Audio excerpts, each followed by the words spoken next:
Pada bulan Juli 2008, bibiku memberitakan Injil Tuhan pada akhir zaman kepadaku.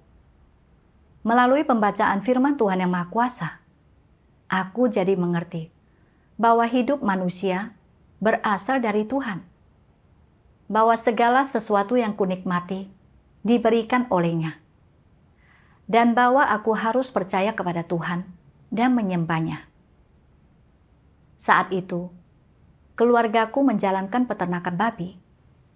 Setiap hari setelah memberi makan babi, aku akan membaca firman Tuhan, mendengarkan lagu pujian, dan menghadiri pertemuan secara teratur. Terkadang, aku juga pergi keluar untuk memberitakan Injil. Suatu hari, salah satu tetangga kami mengatakan babinya batuk. Dan sepertinya mereka terkena demam tinggi. Aku sangat khawatir babi-babiku akan tertular penyakit ini juga. Jadi, aku berdoa dan mempercayakan masalah itu kepada Tuhan. Ajaibnya, tidak ada satupun babiku yang terinfeksi. Dan beberapa bulan kemudian, kami menjualnya seharga puluhan ribu yen.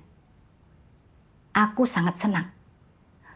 Aku tidak punya pengalaman beternak babi saat memulai. Tetapi, baik babi dewasa maupun anak babi tidak terkena penyakit apapun. Dan semua urusan di rumah berjalan lancar. Percaya kepada Tuhan, itu sungguh baik. Kedepannya, aku harus percaya kepada Tuhan dengan benar dan melaksanakan tugasku untuk membalas kasih Tuhan. Tidak lama kemudian, pemimpin menugaskanku untuk bertanggung jawab atas 2 kelompok pertemuan kecil. Aku sangat senang. Dan aku berpikir, makin banyak pertemuan yang kuhadiri, makin banyak kebenaran yang akan kupahami. Dan makin banyak tugas yang kulaksanakan. Tuhan akan makin melindungi keluargaku.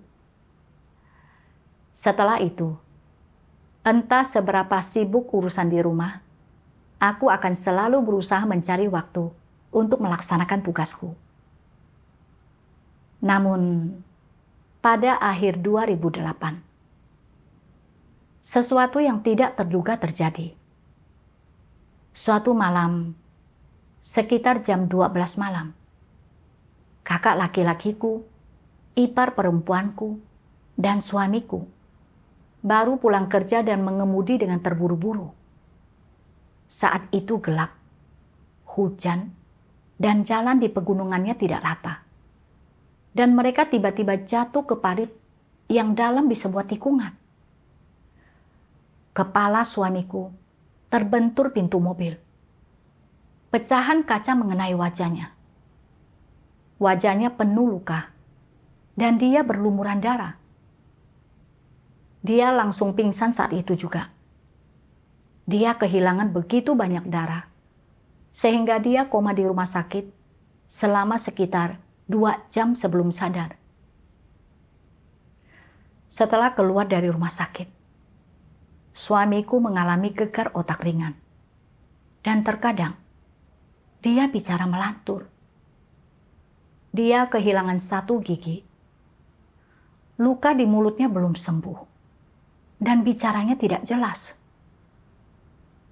Ketika melihatnya dalam keadaan linglung seperti itu, hatiku sakit. Dan aku tidak bisa duduk diam. Kemudian, aku berpikir, dia baik-baik saja saat berangkat kerja. Bagaimana bisa dia pulang seperti ini? Ini semua salah kakakku karena mengemudi begitu sembrono. Namun kemudian, aku berpikir, aku percaya kepada Tuhan, menghadiri pertemuan, dan melaksanakan tugasku. Jadi bagaimana hal seperti ini bisa terjadi? Mengapa Tuhan tidak melindungi mereka?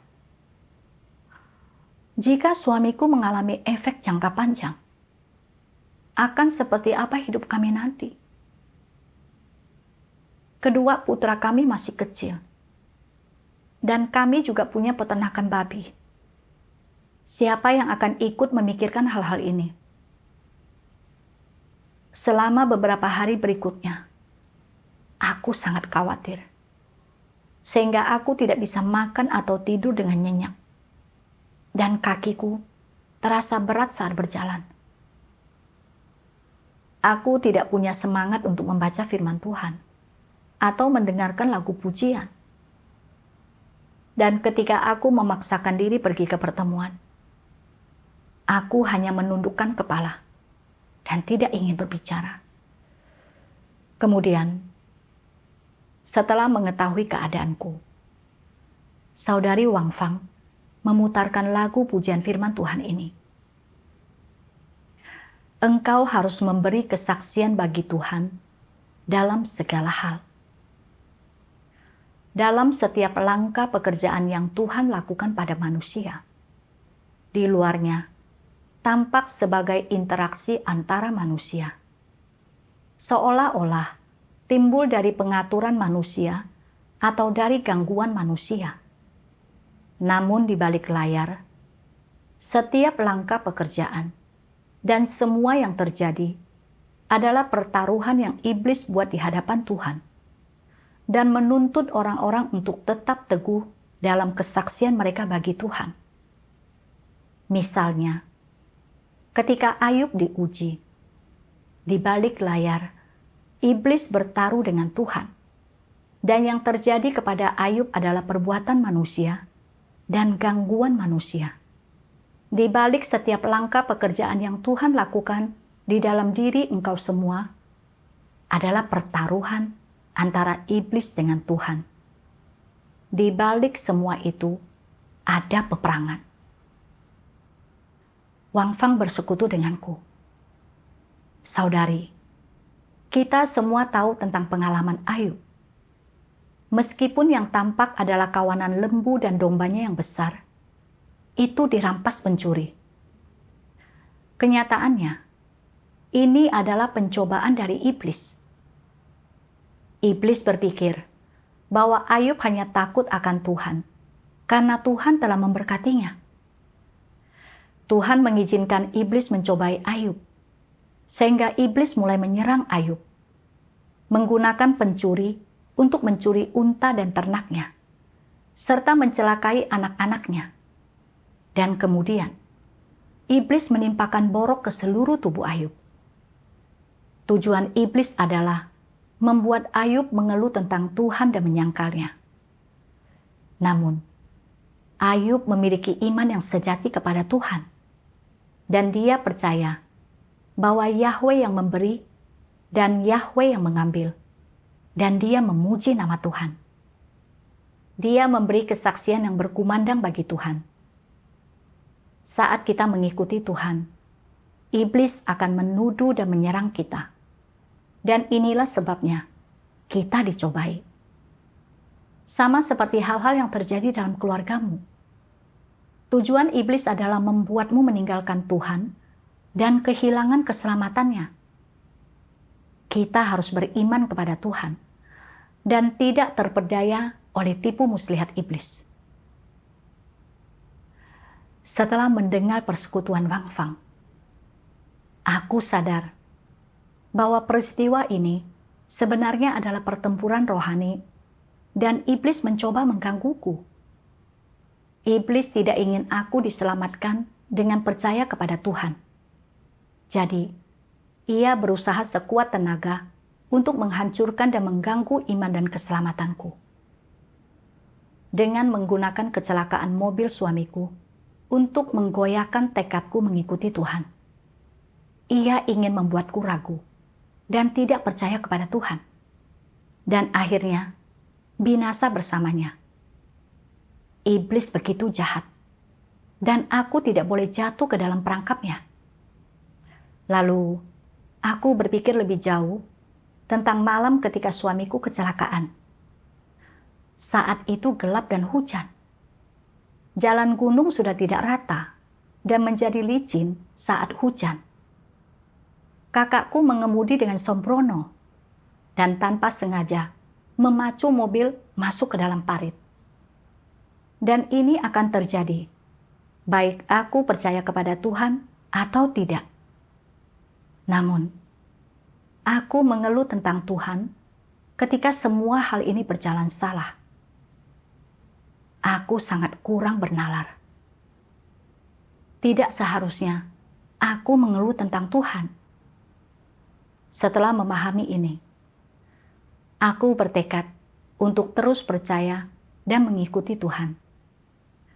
Aku juga berdoa kepada Tuhan dan mempercayakan suamiku kepadanya. Karena aku tahu, kapanpun dia pulih, itu akan ditentukan oleh Tuhan. Aku bersedia tunduk. Setelah itu, aku terus percaya kepada Tuhan dan menghadiri pertemuan. Setengah tahun kemudian, setelah minum obat dan memulihkan diri, pikiran suamiku perlahan kembali normal. Dia menjadi lebih energik, dan dia tidak mengalami efek jangka panjang sama sekali. Dari kejadian ini, aku melihat perlindungan Tuhan, dan imanku kepadanya dikuatkan. Suatu hari di bulan Februari 2011, seorang tetangga memberitahuku bahwa beberapa babinya telah tertular penyakit mulut dan kuku. Dan dia bertanya, bagaimana keadaan babiku? Suamiku memberitahunya bahwa babi kami baik-baik saja. Namun, beberapa hari kemudian, beberapa induk babi kami yang baru saja melahirkan anak juga terkena penyakit mulut dan kuku. Anak-anak babi yang menyusu pada induknya juga tertular. Dan hanya dalam waktu sebulan lebih dari 60 anak babi kami mati. Semua ini membuatku merasa seperti ditusuk jantungku. Aku sangat khawatir jika babi-babi lain di keluarga kami juga terinfeksi. Kami akan kehilangan semuanya, baik modal pokok maupun keuntungan kami. Ayah mertuaku mengeluh tentangku. Imanmu kepada Tuhan tidak mampu melindungi keluargamu tetap aman. Suamimu mengalami kecelakaan mobil, dan sekarang babi-babi itu sakit. Suamiku bahkan tidak mengizinkanku pergi ke pertemuan. Seluruh keluargaku mengelilingiku dan bergantian mengkritikku dengan kasar. Dan aku merasa sangat sakit. Tanpa sadar, aku mulai meragukan Tuhan. Begitu banyak anak babi telah mati. Mungkinkah itu benar-benar karena imanku kepada Tuhan? Aku jatuh ke dalam sikap negatif dan kelemahan, serta tidak menghadiri pertemuan selama 2 atau 3 bulan. Kemudian, saat memikirkan kecelakaan mobil suamiku sebelumnya, aku sadar iblis mencoba menggangguku lagi. Namun aku berpikir, aku juga makan dan minum firman Tuhan, serta melaksanakan tugasku. Jadi tentu saja, aku seharusnya mendapat perlindungan Tuhan. Mengapa Tuhan tidak memberkatiku? Sungguh tidak ada perbedaan antara percaya dan tidak percaya kepada Tuhan. Makin aku berpikir seperti ini, makin aku tidak yakin bagaimana harus menghadapi situasi ini. Jadi, aku berlutut dan berdoa kepada Tuhan. Tuhan, puluhan anak babi milik keluargaku telah mati. Keluargaku terus menyerangku karena ini. Dan aku merasa tidak kuat lagi. Tolong cerahkan dan bimbing aku untuk memahami maksud-Mu. Setelah berdoa, aku teringat persekutuan yang pernah dibagikan saudari Wang Fang kepadaku tentang pengalaman Ayub. ketika iblis berusaha mencobai Ayub. Kekayaan Ayub yang melimpah diambil oleh pencuri, dan anak-anaknya tertimpa bangunan hingga mati, dan dia sendiri dipenuhi borok. Namun, Ayub mengetahui kedaulatan Tuhan. Dia tahu bahwa Tuhan yang memberi dan Tuhan yang mengambil. Ayub tidak ragu tentang Tuhan, dan dia terus memuji nama Tuhan. Berdiri teguh dalam kesaksiannya kepada Tuhan, mempermalukan iblis. Aku teringat bagaimana anak-anak babiku sakit dan mati. Ini pun adalah upaya iblis untuk mencobai dan menggangguku. Dan aku juga harus tetap teguh dalam kesaksianku bagi Tuhan. Ayub kehilangan begitu banyak ternak dan kekayaannya yang melimpah. Tetapi dia tidak mengeluh terhadap Tuhan. Namun, aku justru mengeluh terhadap Tuhan hanya karena puluhan anak babiku mati. Ketika membandingkan diriku dengan Ayub, aku benar-benar jauh dari dia. Setelah menyadari ini, aku berdoa kepada Tuhan, berjanji bahwa tidak peduli bagaimana iblis mencoba menggangguku lagi, aku akan tetap percaya kepada Tuhan dan menyembahnya. Kemudian, aku mencari firman Tuhan yang relevan dengan keadaanku untuk dibaca. Aku melihat firman Tuhan ini.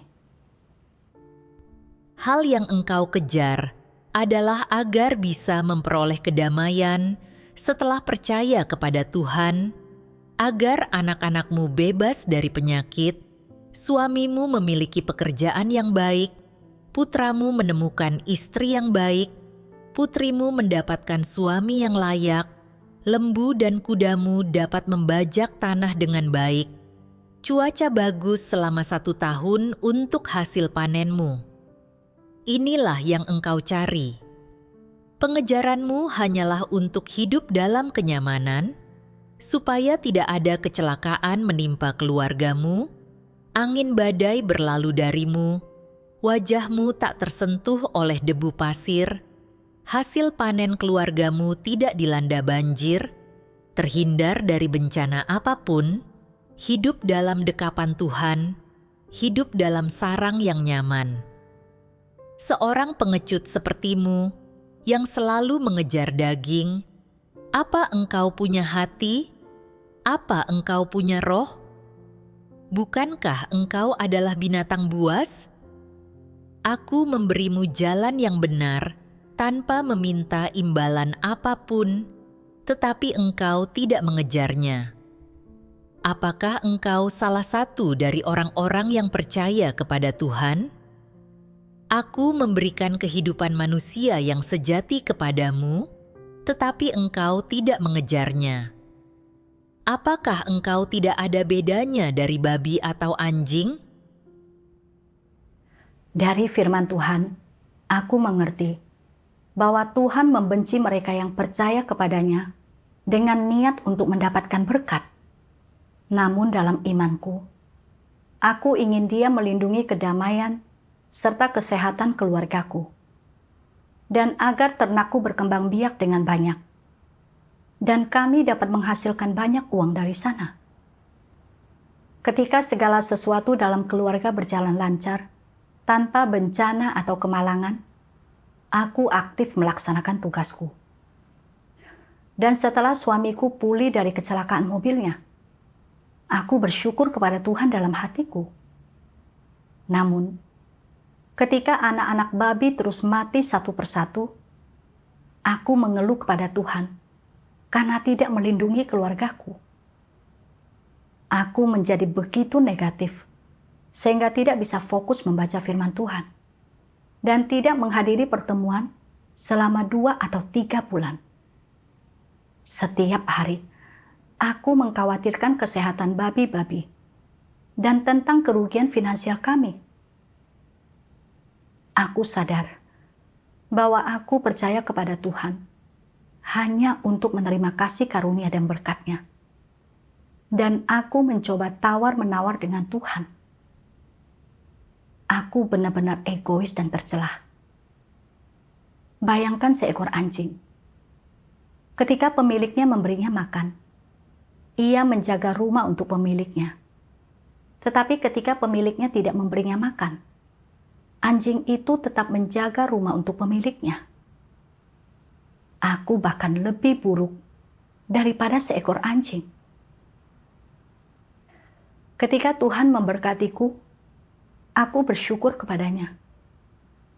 Tetapi ketika Tuhan tidak memuaskanku sedikit pun, aku kehilangan iman kepadanya.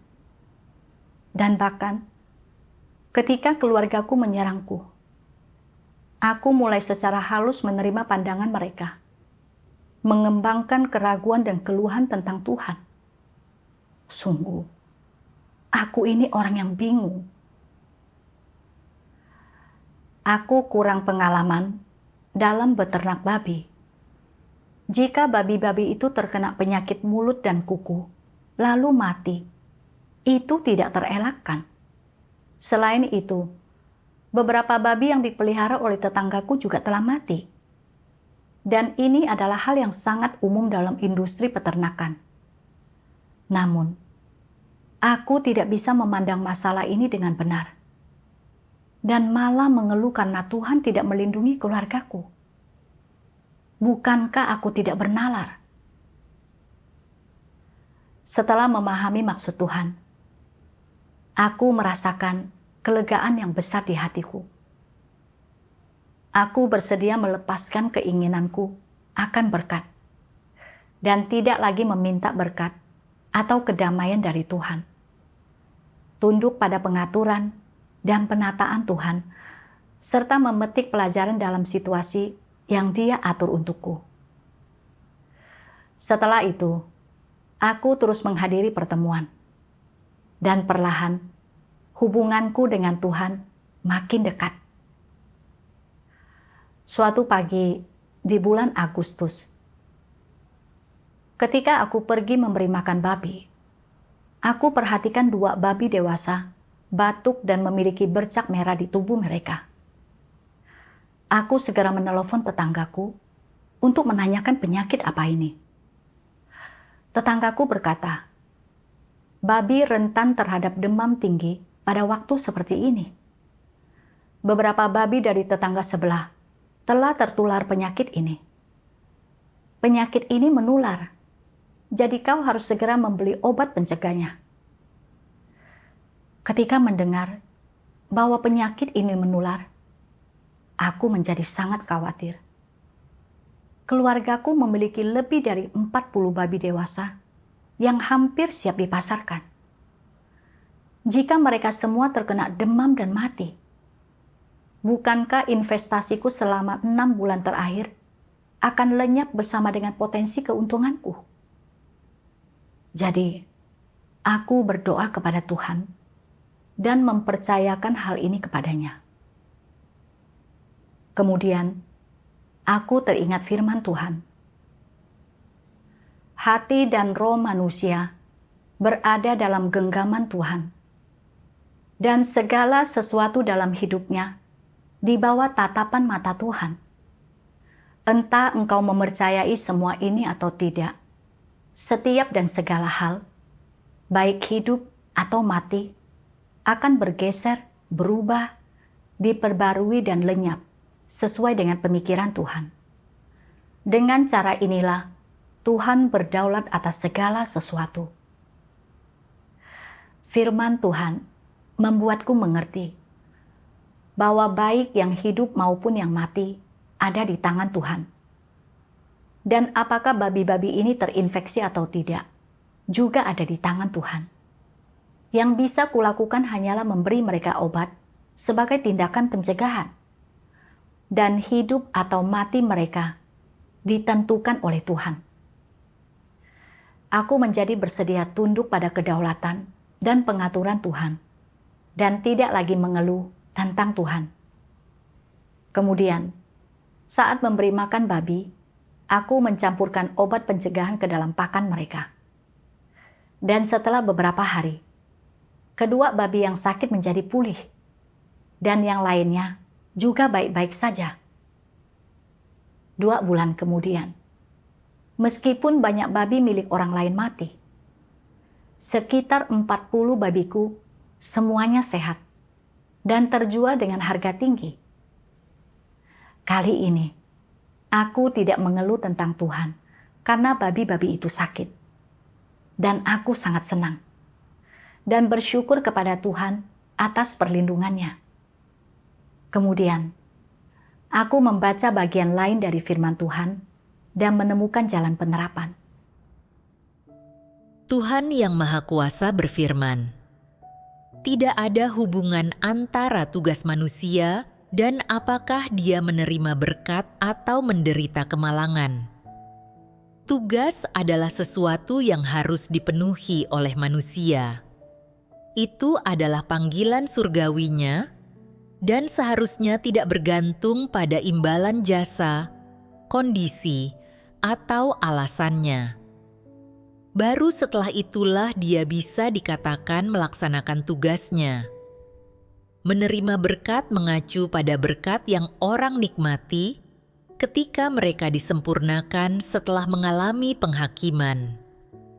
Menderita kemalangan mengacu pada hukuman yang orang terima ketika watak mereka tidak berubah setelah mereka menjalani hajaran dan penghakiman, yaitu ketika mereka tidak mengalami diri mereka disempurnakan.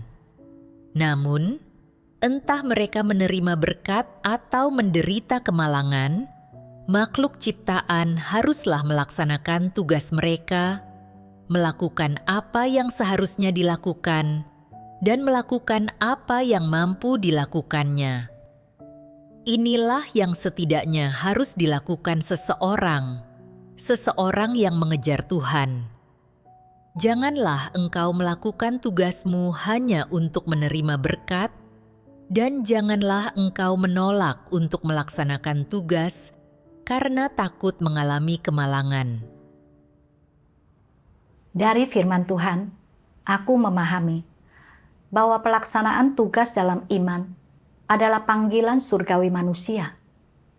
Inilah yang harus kita lakukan, dan itu tidak boleh bergantung pada imbalan. Inilah nalar yang harus dimiliki seseorang. Aku seharusnya tidak mencoba tawar-menawar dengan Tuhan dalam imanku. Ketika Tuhan memberkati dan melindungi keluargaku, aku bersyukur kepadanya. Tetapi saat terjadi hal yang buruk di rumah dan kemalangan menimpa, aku mulai mengeluh tentang Tuhan. Iman seperti itu tidak diperkenan oleh Tuhan.